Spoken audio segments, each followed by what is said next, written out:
Good morning mga kaigsunan, mga kapatid, mga brothers and sisters ko po sa Kainang Kalikasan. So another waste buster project na naman po ang ginawa ng ating barangay sa pangunguna po ni Kapitana Eutimia Bakiril.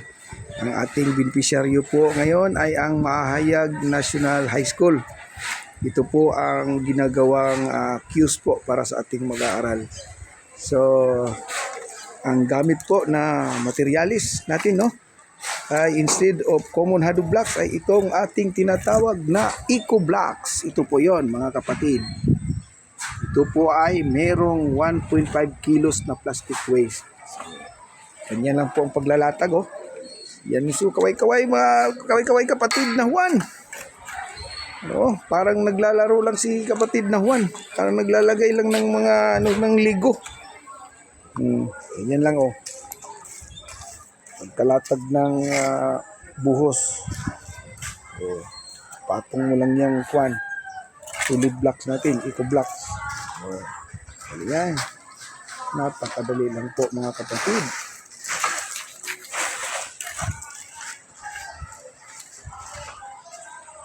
Pag matapos po ito mga kapatid, inasahan natin na madaming plastic waste na naman ang ating na konsumo